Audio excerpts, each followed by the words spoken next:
Este é um vídeo sobre a minha viagem ao Vale do Silício na Califórnia, Estados Unidos. A Califórnia é um dos 50 estados americanos. É o maior estado com 40 milhões de habitantes.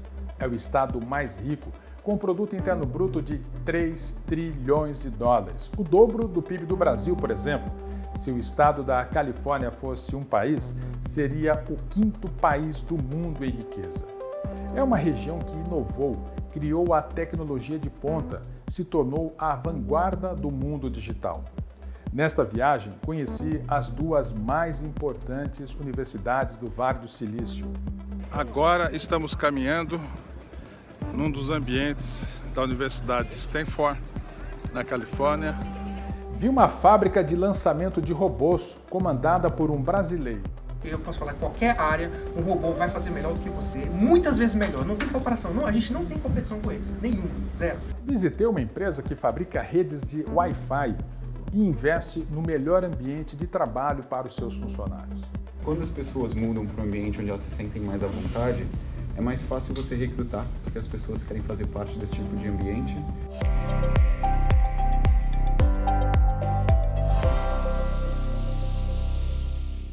Primeiro, peço a você que siga o nosso canal. Aperte aqui embaixo, inscrever-se. Ative o sininho para receber as notificações do canal Marcos Gomide.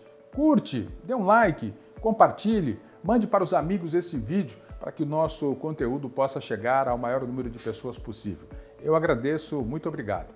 E não esqueça de deixar o seu comentário aqui embaixo. Eu fui ao Vale do Silício, nos Estados Unidos, em março de 2019, respirar os ares daquele ambiente transformador. Viajei levado pela curiosidade. Como? Por quê?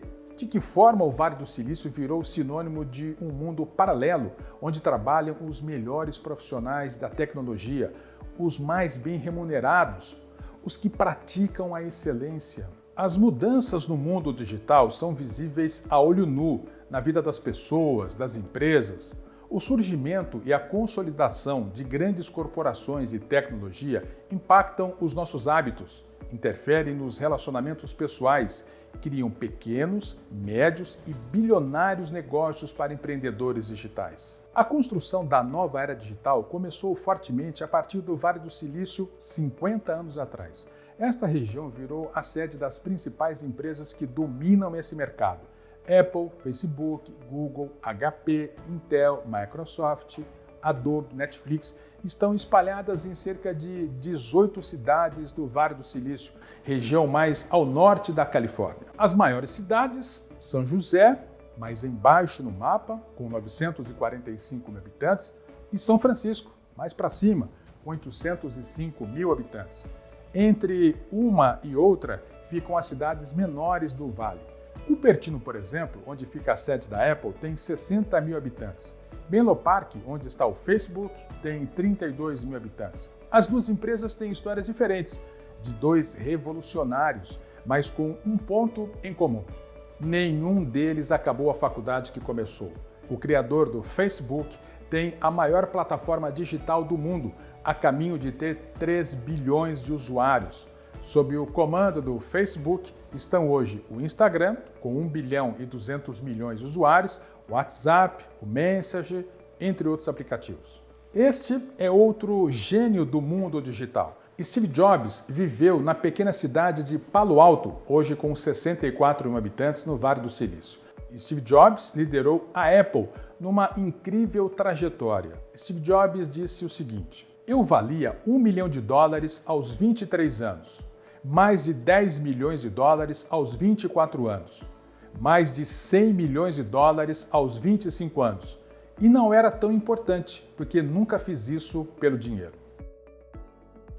Quem lê, ouve isso hoje, pode achar lindas palavras, porque talvez essa frase não ponha o dinheiro à frente dos negócios. Para aquela época, especialmente para aquela época, a obsessão de Steve Jobs sempre foi pelo cliente, pelo consumidor, pela mudança. Nos tempos de hoje, a tecnologia também está diretamente alinhada ao conhecimento acadêmico. As duas maiores universidades do Vale do Silício estão separadas por 75 quilômetros. Esta é a Universidade Stanford, fica na cidade de Palo Alto. Outra é a Universidade da Califórnia, na cidade de Berkeley. Juntas, as duas universidades mantêm cerca de 50 mil alunos. Por esta biblioteca, por exemplo, passou uma geração de gênios. Os formandos daqui se vê no número de vencedores do Prêmio Nobel, mais de 100. É um resultado extraordinário, considerando que o Brasil nunca ganhou esse reconhecimento. Na Universidade da Califórnia, eu conheci um professor brasileiro, Bruno Salama. Chegou ao Vale do Silício em 2003, 18 anos atrás. Foi uma chegada marcada por um grande desafio. Na conversa que tivemos, ele me contou o seguinte: nunca sinta complexo de inferioridade por ser brasileiro. Quando entrei pela primeira vez na sala de aula, tinha uma brasileira, 2 alemães, 3 chineses, 2 japoneses. Me deu um frio na espinha. Eu pensei, esses caras têm muita coisa que eu não tenho. Senti mesmo isso, de verdade. Lembro da sensação, vai ser dura a briga aqui. Outro brasileiro que conheci na Universidade da Califórnia durante a nossa visita foi o pesquisador Rafael Lamardo, um estudioso do blockchain. Blockchain? O que é um blockchain? Segundo explicou o professor, é uma tecnologia que você não consegue mudar o que foi gravado, nem apaga, nem se perde. O blockchain segue as leis da ciência, da matemática, não dos homens. O sistema do blockchain junta tudo e manda para milhões de pessoas, que só a própria rede de internet consegue organizar. O blockchain pode servir para acabar com a corrupção, acredita o pesquisador, porque tudo pode ser rastreado. Ele disse, é uma das maiores revoluções da história. Na viagem ao Vale do Silício, também conheci a fisioterapeuta Juliana Salgado. Naquele março de 2019, ela tinha saído do Brasil há 2 anos, depois de fazer doutorado em fisioterapia na Universidade de São Paulo.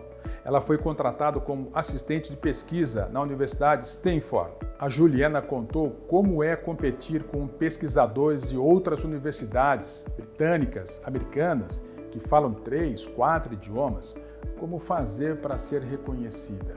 Ela disse, trabalhar, trabalhar, trabalhar. O principal foco para você conseguir atingir o seu sucesso, acho que é você ter muita determinação naquilo que você faz, você fazer o melhor e trabalhar. Não existe receita, não existe facilidade na vida. Acho que você tem que mostrar o seu trabalho, você tem que mostrar o seu valor para que as pessoas consigam reconhecer o seu valor como pessoa. E as pessoas te enxerguem que você tem potencial e que você pode atingir todos os seus objetivos. A força do ensino nas grandes universidades americanas enfrenta uma realidade diferente nos tempos atuais. É que ouvimos de um brasileiro, Alex Dantas, 40 anos, hoje cidadão americano, fundador e diretor operacional de uma empresa que faz lançamentos de robôs no Vale do Silício. A visão dele sobre o ensino das universidades é um pouco diferente do que se ouve no mundo acadêmico. As pessoas não entendem que as universidades foram criadas inicialmente para pesquisa. É para quem realmente quer se aprofundar em algum campo de conhecimento que você precisa expandir. Em algum momento o mercado descobriu que contratar pessoas da universidade serão pessoas mais qualificadas. E aí o certificado, o diploma que a gente tem hoje em dia se tornou, na verdade, a entrada no campo de trabalho. É um filtro que você tem entre todas as pessoas que são talvez iguais a vocês, talvez são tão capazes ou melhores do que vocês. Então, o que a gente vê é o seguinte, que o investimento na universidade ele não dá mais o retorno que inicialmente deu no começo, talvez na minha época mesmo que dava. Nos Estados Unidos mesmo, se você for para qualquer universidade, você vai sair com uma dívida mais ou menos de uns $200 mil. Você vai sair devendo esse dinheiro. E você não vai conseguir recuperar esse dinheiro na maioria das profissões que você escolher. E tem um outro trend que está acontecendo também, que é não só ter uma desilusão com as universidades, mas é também o fato de que com a automatização, que é real, ela está tomando tanto o emprego de tantas pessoas que eu imagino em 10 e 15 anos vai ter um problema muito grande de pessoas que não vão conseguir se colocar no mercado de trabalho, sejam elas jovens ou mais velhas, ou que já tenham mais experiência. Simplesmente porque não vai ter emprego para essas pessoas. Estando no mundo de robótica como eu posso te garantir que quase todo o trabalho que qualquer um de nós fazemos aqui, eu posso falar qualquer área, um robô vai fazer melhor do que você, muitas vezes melhor. Não tem comparação, não, a gente não tem competição com eles, nenhuma, zero. E a única razão, até hoje mesmo, que alguns trabalhos são feitos por seres humanos é uma questão cultural e para manter o emprego, mas isso não vai durar muito. porque simplesmente o mercado não vai conseguir suportar isso de uma maneira competitiva. Então, o que vai acontecer com essas pessoas? Se você não tem mais trabalho, para que você vai ir para a universidade? Reverte tudo, porque agora você não tem mais porquê. Pelo que a gente sentiu na nossa viagem ao Vale do Silício, um profissional pode ser contratado mesmo sem ter feito uma faculdade específica para a área em que trabalha. Vimos isso, por exemplo, na visita à Netflix, a gigante dos filmes, das séries. Conheci esta brasileira, Aline Britton.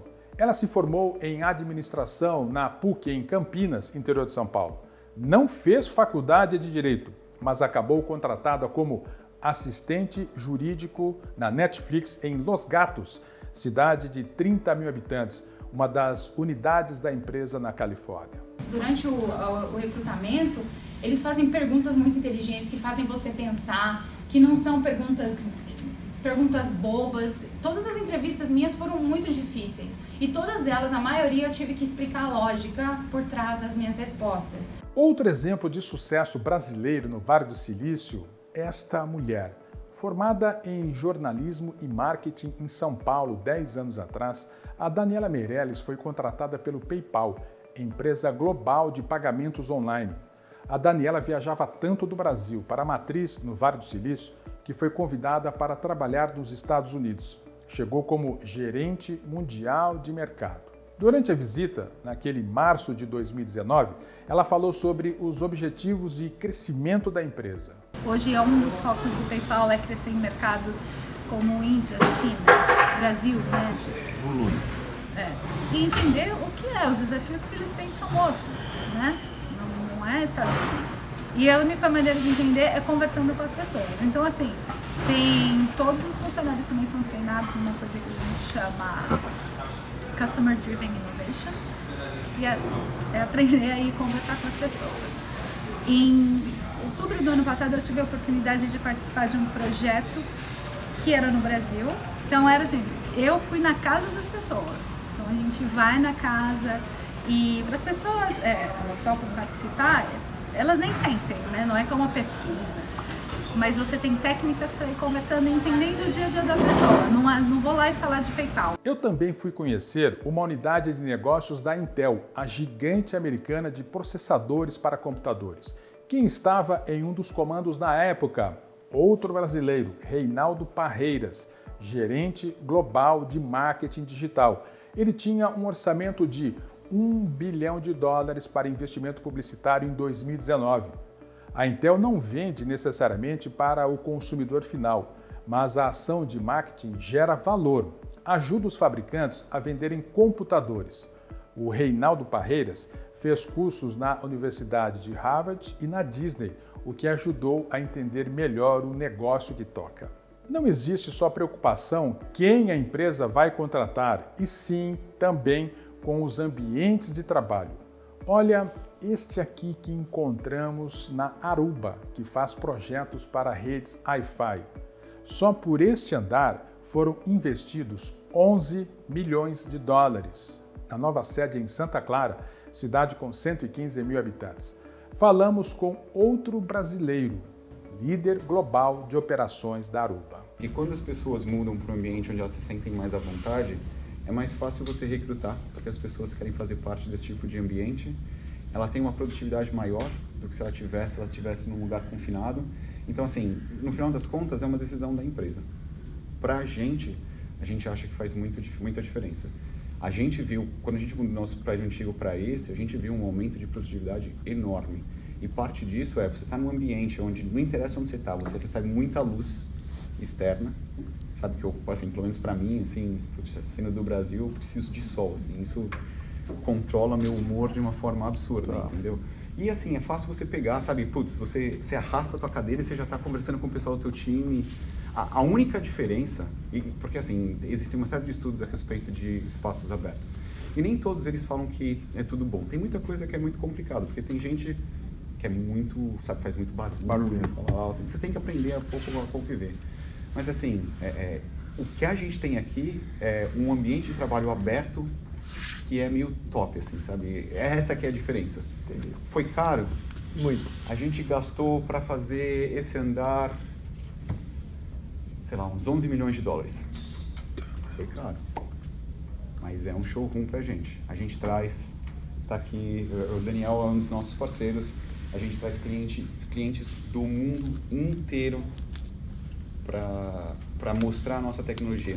Então, é a nossa casa, a gente quer que a casa seja legal e, ao mesmo tempo, também é um espaço que a gente dedica para os nossos clientes. Como vimos até agora, os brasileiros ocupam lugares de destaque nas principais empresas do Vale do Silício.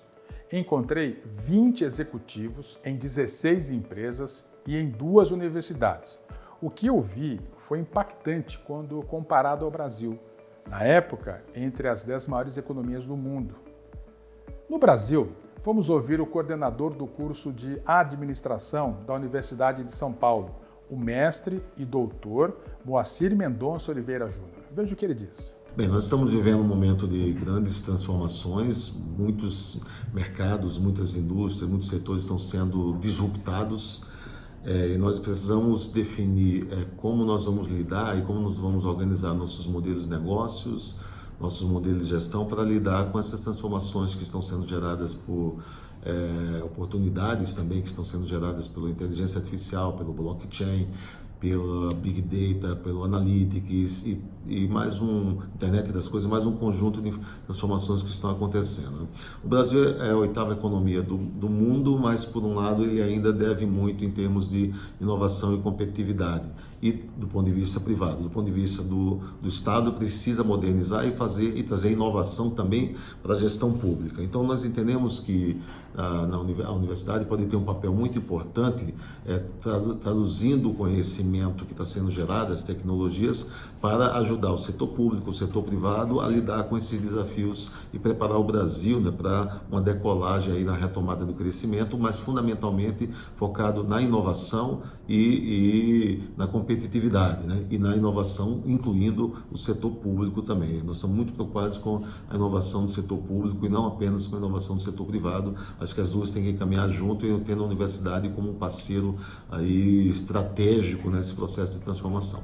Na viagem que eu fiz ao Vale do Silício, estávamos numa comitiva de 24 pessoas, empresários, comerciantes, profissionais liberais, executivos e empresas. Todo mundo voltou impactado. O mundo mudou, você não pode negar que o mundo mudou. A forma da gente se transportar está mudando com o Uber, a forma da gente se hospedar está mudando com o Airbnb, o mundo mudou. Então o balanço é que nós precisamos mudar. E para mudar nós precisamos conhecer coisas novas. E aqui nós estivemos conhecendo coisas novas. Só que não ideias, e sim práticas. Práticas de empresas que estão vencendo, estão mudando e criando uma disrupção no mundo. Quebrando o modelo antigo. Então o balanço é mudança e o segundo ponto que é muito importante é cultura. Se criar uma cultura de crescimento, de escalabilidade, criar uma cultura de diversidade, de pluralidade de ideias e principalmente valorização das pessoas. Esses são os principais aprendizados nesses dias que nós tivemos aqui no Vale. Vale do Silício, um aprendizado, uma viagem de muito ensinamento. Se você gostou, peço que siga o nosso canal. Aperte aqui embaixo inscrever-se. Ative o sininho para receber as notificações do canal Marcos Gomide. Dê um like, curte, compartilhe, mande para os amigos esse vídeo. Eu agradeço sempre, obrigado. E não esqueça de deixar o seu comentário, é muito importante, aqui embaixo. Até a próxima, meus amigos.